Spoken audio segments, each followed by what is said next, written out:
Welcome out. This is France 24. The main headlines for you today. Counting is in full flow across the US in the crucial midterm elections. For now, the predictions are that the Republicans could take back control of the House of Representatives. Still very close, but the Senate is still really hanging in the balance as well. The potential red wave, well, for now, it's looking rather pinkish. We're going to be keeping you abreast of all the latest results, and we'll discuss the picture with more of our correspondents across the US as well. There's, of course, much scrutiny on the election amid fears and claims that democracy itself is under threat in the US. We had some problems with voting machines in Arizona earlier on, overshadowing the vote. I'm going to talk to our correspondent, Wasim Kournet, who'll join us from there in just a moment. Stay with us.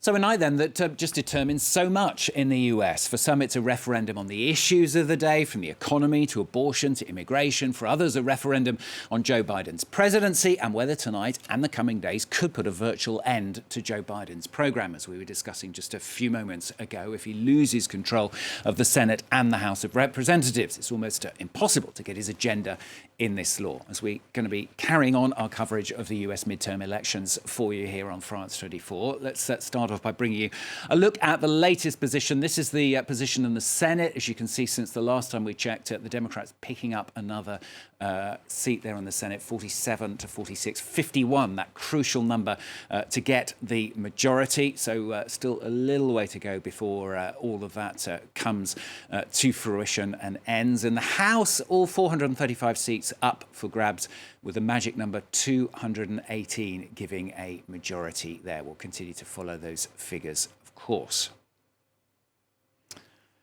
Now, one key state is that of Tucson, Arizona. Election deniers from the 2020 election battling for the Senate and the governorship there. That amid those earlier problems with voting machines that we talked about in the last half hour. We're going to cross then to France 24's Wasim Kournet, who joins us from there. Wasim, it could be very close, couldn't it, there for days, really? Yeah, and it's not even a question of whether it will take days. It will take days. We heard from Maricopa County officials. Maricopa County is just to the north of us. We are here in Tucson, but Maricopa County is where 2/3 of Arizona voters are located, where the largest city in the state, Phoenix, is located. They said they were hoping to get almost all of the votes counted by Friday. But the problem is that last year there was a bipartisan effort here in the state of Arizona that changed electoral law, which changed, so there used to be a threshold where there was an automatic recount. That threshold used to be 0.1%. It has now been bumped up to 0.5%. 2 years ago, Joe Biden won this state by just 10,500 votes. That was about 0.3% of the vote. So if that law had been in place back then, we would not have had those results from Arizona within a few days. We probably would have had to wait a few weeks. So if any of these tight races tonight end up within that 0.5% threshold, whether it's the governor's race, the Senate's race, the Secretary of State race, we will have an automatic recount. And so poll workers have been, or rather voting officials have been warned that they could be in for a long run. One of the Maricopa County officials that we spoke to on Saturday told us that they've asked their workers not to take any time off in December. I'll let you draw your own conclusions with that piece of information right there. Yeah, all the way through to December. Who knows? Hopefully, at least it'll be settled by the end of the year. Wasim, we were talking in the last half hour about the problems there with voting machines. I mean, what's the latest on that? Because it's one of those things that conspiracy theorists love to sort of pick up on as well. And obviously, amid all those concerns about free and fair elections, particularly in the US. Yeah, I mean, listen, Stuart, this was really the last thing the state of Arizona needed. You said it yourself. Because of how close the 2020 election was in the state, because the state traditionally votes red, Republican red, has become sort of a breeding ground for election denialists, election skeptics. For the past 2 years, they've been focused on basically trying to cling on to any proof that that election was rigged. And so the news this morning that there were technical issues in a number of locations in Maricopa County was really just depressing news for county officials who were trying to get voters to trust the process. So basically, Tuesday morning, we started hearing that in about 20% of all voting centers in Maricopa County, again, that is where Phoenix is located, we're experiencing some technical difficulties. Now, at first, it was thought that it was the tabulation machines themselves that were having some problems, but it was not until today, in the early afternoon, that county officials came out and said that there was actually a problem with the printers. Two printers that were too old, that were printing ballots that without enough dark ink to be recognized by those tabulation machines. Now, as the afternoon progressed, the Republican National Committee, the Kerry Lake campaign, who's running for governor, the Blake Masters campaign, who's running against Mark Kelly for Senate, well, they all filed an emergency injunction to try to get those voting hours extended from 7 p.m. to 10 p.m. That injunction was denied by a judge, so polling stations did close at 7 p.m. Obviously, people who were in line were allowed to vote. I mean, listen, a judge obviously should not base his or her decision based on the current political climate, but I mean, take this with a grain of salt, but I believe that denial of that injunction and those problems at Maricopa County voting centers, if any of the big Republican candidates lose tonight, that is something that is going to be a talking point within the election denialist, election skeptic circles for many months, perhaps years to come. I suspect you're right. Thanks very much, Western Corner there, joining us there from Tucson, Arizona. Well, let's talk a little bit more now about some of the issues surrounding this election. One that really appeared to tip the balance in favour of the Democrats earlier in the summer was that of abortion, the overturning, of course, of Roe versus Wade, and the real pulling back on abortion rights, pushing some towards the Democrats. But much of that push then seeming to fizzle out, rather. Let's find out more, though, in this from Solange Moujan. To fully grasp how abortion is a central issue in these midterms, I first have to take you back to 1973, when the Supreme Court decided the case Roe versus Wade, which created a federal blanket protection or a nationwide right to abortion. But then, nearly 50 years later, the Supreme Court decided in the Dobbs case on June 24, 2022, to reverse that Roe versus Wade precedent. And within hours of that 6-3 decision, abortion bans were rolled out across the United States. And as we see on this map, there are a wide range of policies, with total bans in red going to wider range access in green. Which brings us to these midterms. In at least 7 states, like Arizona, Georgia, North Carolina, Pennsylvania, well, they have local races that could further restrict the right to abortion due to candidates' views. And then on top of that, there are states where there are actual referendums on the ballot. In the pro-choice camp, there's California, Michigan, and Vermont as well, which is discussing personal reproductive liberty. Now, in the opposite direction, there's the state of Kentucky. It already has a ban in place that's working its way through the courts, but this would solidify it in the state's constitution. Now, millions of dollars have been raised against Amendment 2, specifically by pro-choice groups that were working in the state of Kansas. They were working there this past summer because on August 2nd, Kansans overwhelmingly voted 59-41 in favor of abortion rights. And such a vote was due in large part to women voters. This graphic shows that after the Dobbs decision in June, 70% of those registering to vote in Kansas were women, and that spike was also happening in other states as well. On a national level, this was confirmation that the issue could help Democrats at the midterms, for polls consistently show if you add up those in favor of abortion in some circumstances with those in favor in all circumstances, well, you come to some 80% of Americans who feel that abortion should be legal. This despite what some states have decided. Solange Mougen there with that major issue, of course, abortion, which has been so crucial in this election. Well, we're going to cross now to another tight Senate race. Nevada, one of the best opportunities for Senate Republicans, and our correspondent Eric Papp is joining us from there. Eric, just bring us up to date then with what the latest situation is there, because the Latino vote is very, very important there, particularly, isn't it? Yes, the Latino vote is quite important here. It's expected to be about 20% of the final vote in a race that is considered to be the tightest, or has been expected to be the tightest according to polls for quite a long time. Republicans have been hungry to grab this seat as the Democratic seat that they were most likely to secure. Just to let you know, right now I'm at Mi Casa restaurant. There's a celebration going on. You may hear a band in the background very soon. This is local politicians from the Democratic Party who have won their election and who are very happy. There's a lot of jubilation here, as you'll probably hear. They are now waiting for the results of the actual statewide election, the Senate, the governorship, etc.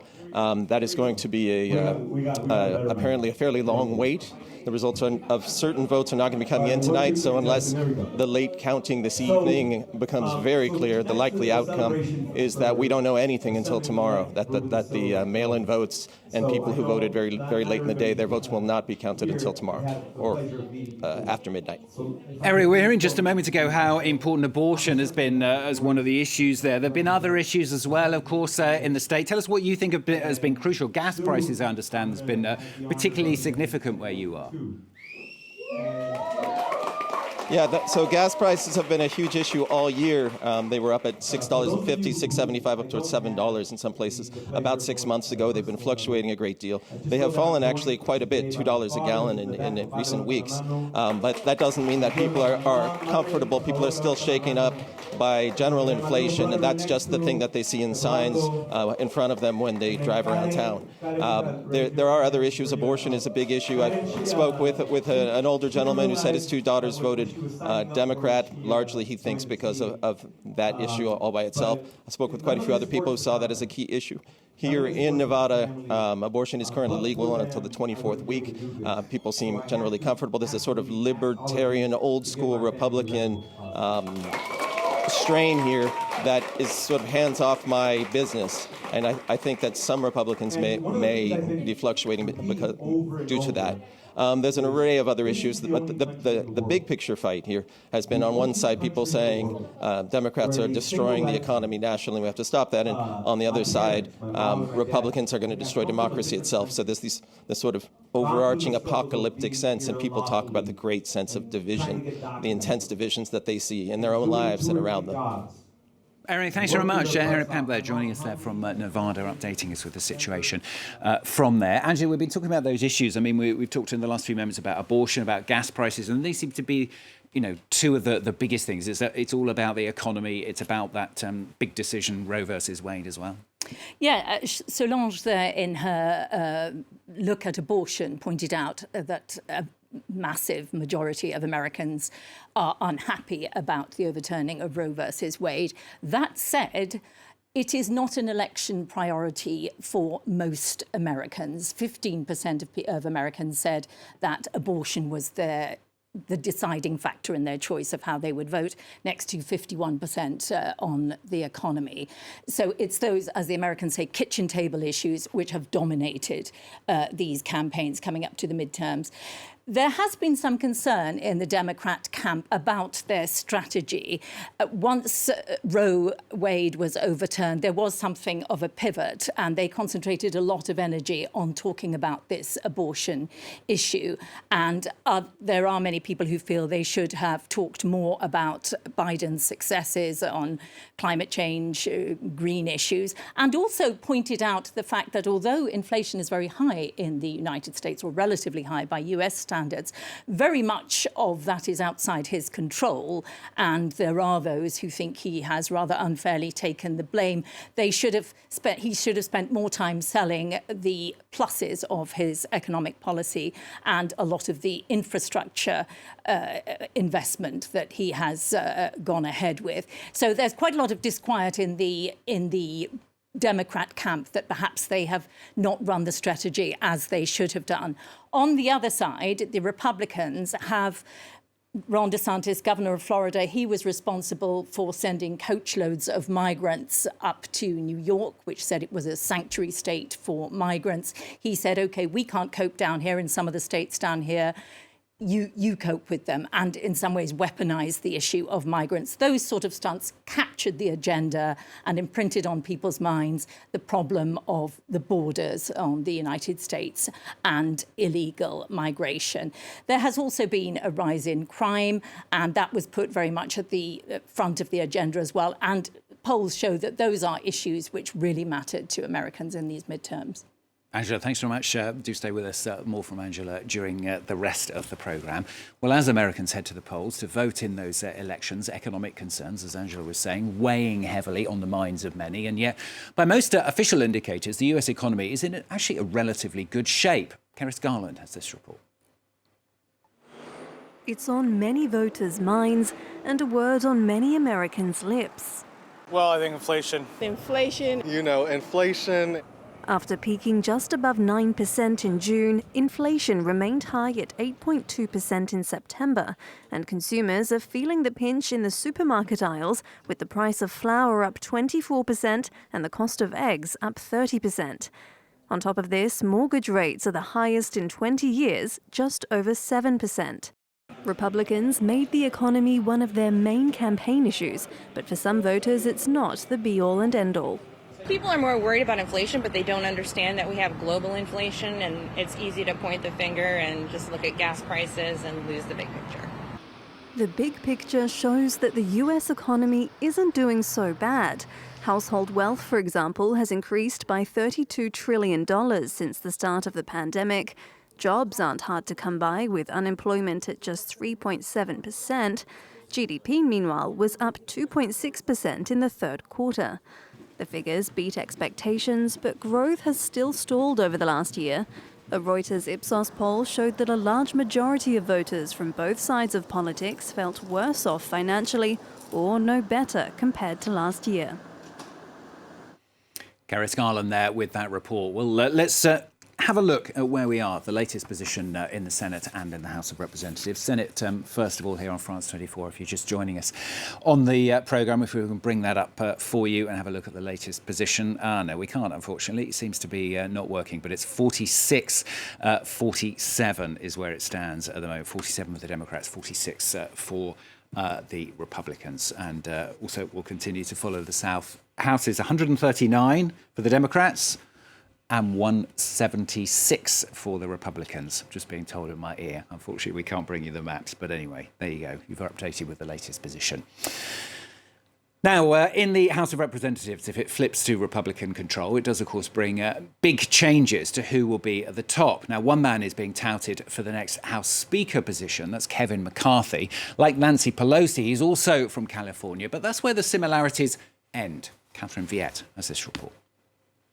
It's a job the 57-year-old House Minority Leader has coveted almost since arriving in Washington in 2007 as a freshman congressman from Bakersfield, California.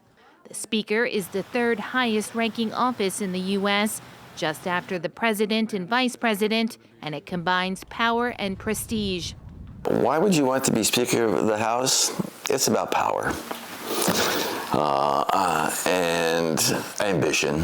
And frankly, and Kevin McCarthy is criticized for this means abandoning certain principles, Republican conservative principles, all with the aim of winning. McCarthy nearly grabbed the gavel in 2015 when John Boehner announced his resignation as Speaker, but he ran afoul of the ultra-conservative Freedom Caucus, and the job instead went to Paul Ryan. Since then, McCarthy has made overtures to members of the caucus, including Ohio Congressman Jim Jordan, helping him to land the top GOP spot on the high-profile House Judiciary Committee. McCarthy was also an early supporter of Donald Trump and has eagerly tied his fortunes to the former president's, which has proved to be a double-edged sword. He supported the president's efforts to cast doubt on the election results. So if you ask my opinion, I think every legal vote needs to be counted. I think every recall needs to be finished, and every legal challenge needs to be heard. McCarthy also voted against certifying the election results in Arizona and Pennsylvania on January 6, 2021. But the Capitol riot proved a bridge too far, and McCarthy denounced Trump's actions. However, a few weeks later, he was at Mar-a-Lago walking back his comments, trying to regain favor with the man who once called him My Kevin. Trump still maintains an outsized hold on the Republican Party, and his influence could cause major headaches for the next speaker, who will have to manage the different GOP House factions.